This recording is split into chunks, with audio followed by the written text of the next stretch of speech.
నమస్తే, welcome to reflection news. నేను శర్మ. పశ్చిమ బెంగాల్ మాజీ ముఖ్యమంత్రి 15 సంవత్సరాల పాటు రాష్ట్రాన్ని సర్వనాశనం చేసినటువంటి గొప్పనైన శ్రీమూర్తి బంగ్లాదేశీయులను ఆహ్వానించి, బంగ్లాదేశీయులు ముస్లింలను ఆహ్వానించి పెద్దపీట వేసి 15 సంవత్సరాలు రాష్ట్రాన్ని అధపాతాళానికి తీసుకుపోయినటువంటి మహా స్త్రీమూర్తి మమతా బెనర్జీ. ఒకవేళ ఈ టర్మ్లో బీజేపీ రాకుంటే భారతదేశానికే ముప్పుగా దాపురించేటువంటి మహా వ్యక్తి మమతా బెనర్జీ.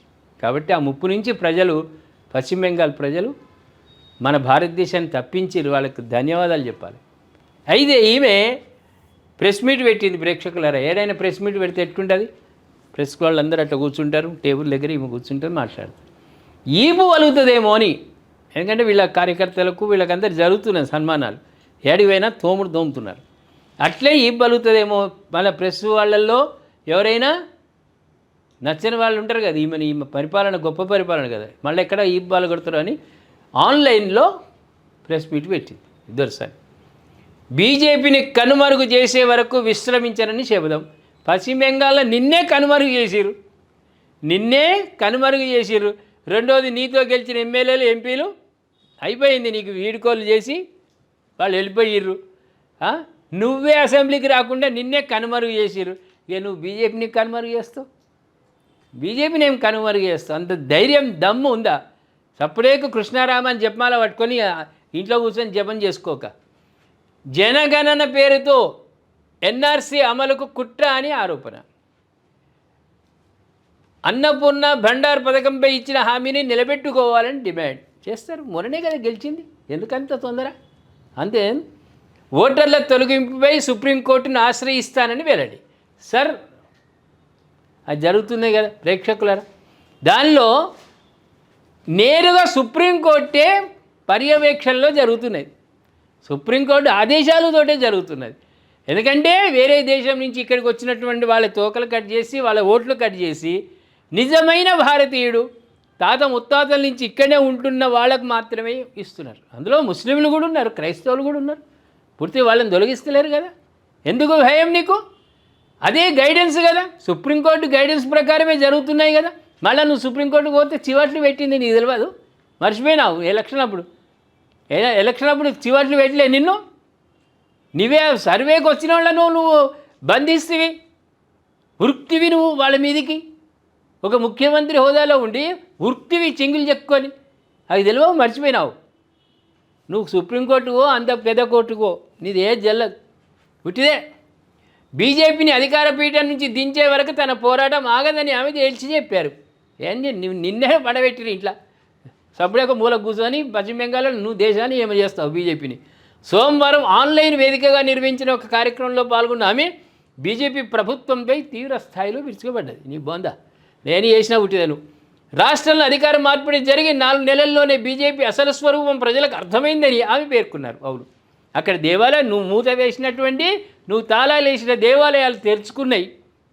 ఇంటింటా హిందుత్వంతో కూడుకున్నటువంటి జెండాలు ఎగురుతున్నాయి, ధ్వజాలు. అందరూ కూడా భగవన్నామస్మరణ చేస్తున్నారు. అభివృద్ధి పథంలో రోడ్లు అయినాయి.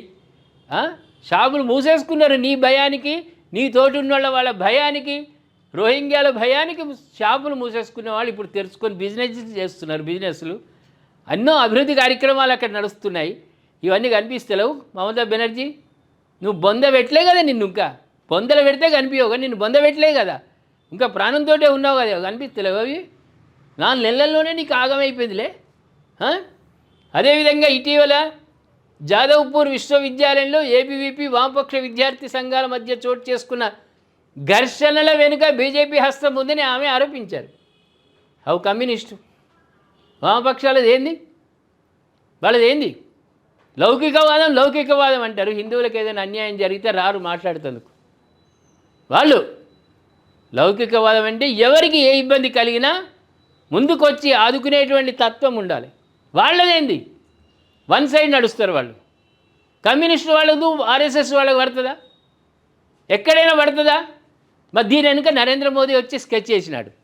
ఇక్కడ కూర్చొని మీరు ఇట్లా కొట్లాడుండి అట్లా చేయండి అని స్కెచ్ చేసి అమిత్ షా నరేంద్ర మోదీ వచ్చి గొడవలు పెట్టించిండ. ఏమైంది నీకు? ఎప్పుడైతే పదవి అయిందో నీ మెంటల్ కూడా దొబ్బింది, మెంటల్ కూడా దొబ్బేసింది. పిచ్చి పిచ్చి కారుకూతలు కూస్తున్నావు నువ్వు మమతా బెనర్జీ. ఏది మాట్లాడినా నువ్వు ఆన్లైన్లో ఇవాళ మాట్లాడుతున్నావు అంటే నీ గ్రౌండ్లోకి వచ్చేటువంటి ధైర్యమే లేదా నీకు? నీ 4-5 ఉన్నారు నీ చుట్టూ వాళ్ళకు. అందుకే ఇవాళ బీజేపీ అక్కడ అద్భుతమైన పరిపాలన చేస్తున్నది.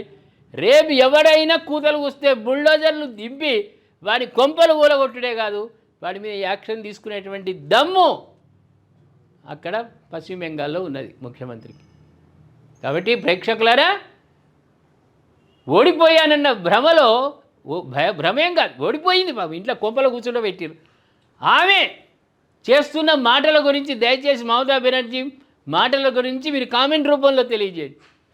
సబ్స్క్రైబ్ చేసుకోండి, షేర్ చేయండి.